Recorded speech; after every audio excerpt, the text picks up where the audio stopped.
What is that noise? This is the ghost. Oh! Oh, hey! Hey, you all still talking in here? What are you doing? Her back went out, and I just did the best thing, which is get right on the muscles so they don't seize up. Just add some heat to it. Yeah. Merry Christmas. Next year, I'm gonna ask Santa for breast implants because I'm impatient with my body. So good. Ah, gosh! It's gone into a real bad spasm, so I put a yoga move on her.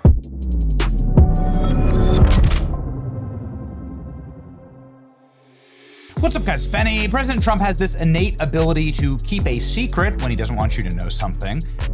Maybe he's too good at that, but then also to really lay the groundwork for something that is about to happen. And he's been talking nonstop about how Ilhan Omar married her brother. We're going to talk about that revelation and all of the evidence to prove that it actually happened, and there's quite a bit of it. But President Trump out this morning saying Ilhan Omar married her brother. Check this out. That you do want to see in America? They certainly contribute. Yeah, I want to see people. Yeah, I want to see people that contribute. I don't want to see Somalia. I don't want to see a woman that, marries her brother to get in and then becomes a congressman, does nothing but complain. All she does is complain, and yet her country's a mess. It's one of the worst in the world. Let her go back, fix up her own country. No. So Donald Trump out saying, listen, Ilhan Omar comes here as a penniless refugee. We accept her. I don't know exactly why we have to accept refugees in this country. Why don't they stay and rebuild their own countries, right? Like, wait a second, you destroyed your country. Why are you coming here to destroy my country? And more importantly, there's a 99.99% Muslim population in Somalia. Why don't other Muslim countries take these populations of refugees? There's tons of African countries. There's tons of Muslim countries. Why don't the other 89 Muslim countries take the Muslim refugees? This I do not understand, because America is not a Muslim country, right? And so just prima facie, we're going to have a much harder time integrating that culture into our society. President Trump is right there. The reason why he keeps talking about marrying her brother, what I hope is happening is the whistleblower that came to our program and said that there is demonstrable evidence to prove that Ilhan Omar married her brother. They have it at DHS. They have it inside of our immigration system. They've proven this, dead to rights.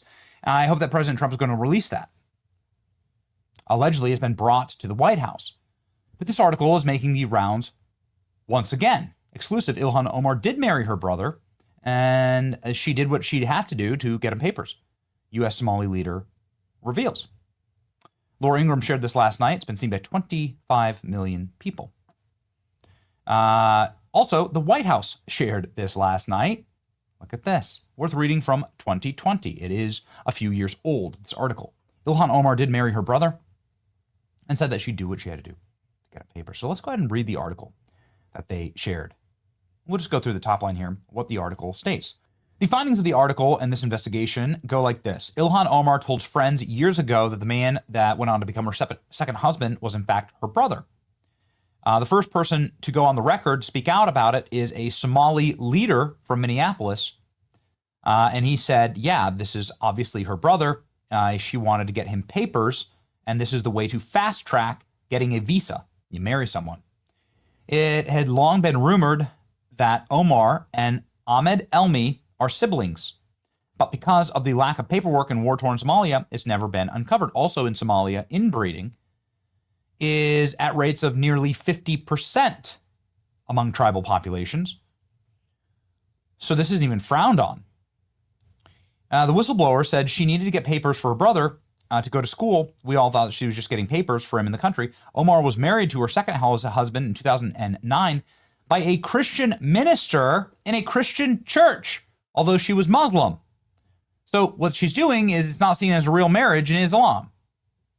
She's doing it to trick the system. She was first married in 2002 in a Muslim ceremony. They split up in 2008.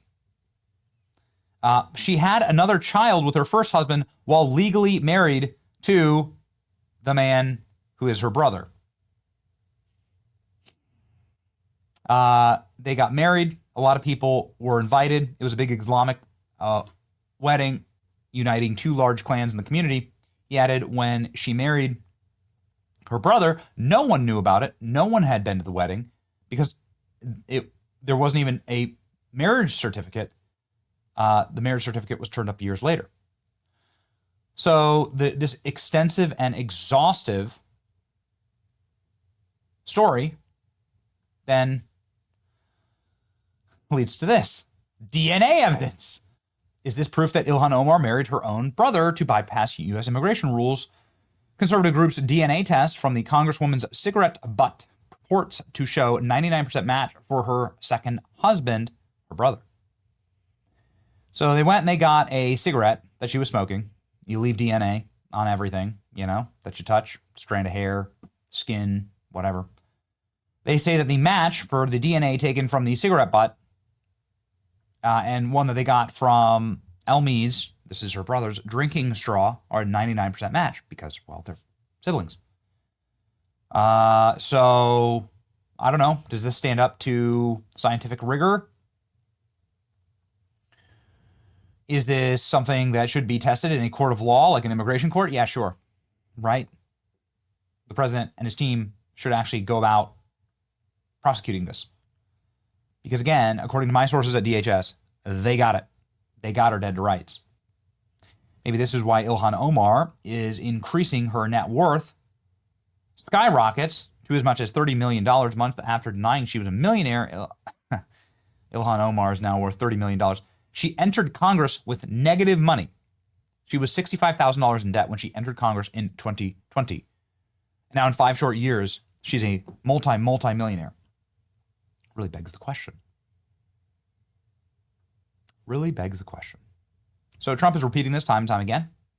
He's saying it again and again and again. He's going after Somalia. And obviously he did this on Thanksgiving Day in a post seen by 77 million people. Ladies and gentlemen, Trump has often joked about sending Ilhan Omar back to Somalia. He said the Somali president said, no, thank you.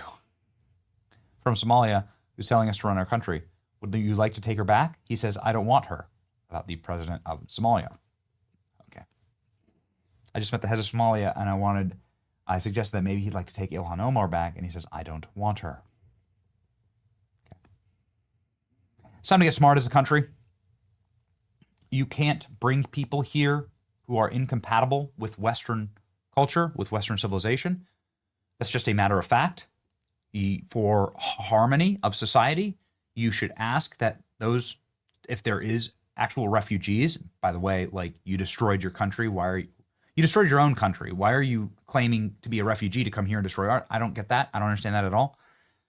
But like at the very least, stay in majority Muslim countries. It's going to make a lot more sense culturally.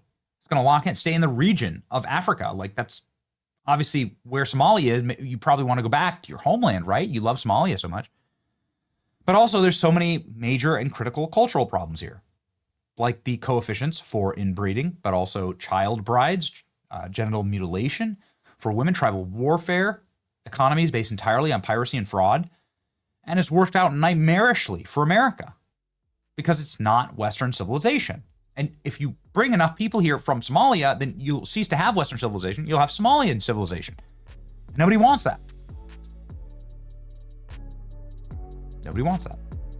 No politicians ever explained why this is good for our country. It is not. It is indefensible. Ladies and gentlemen, it's nice to see the White House out saying it. It's Boy Benny. Like, share, and subscribe. See ya.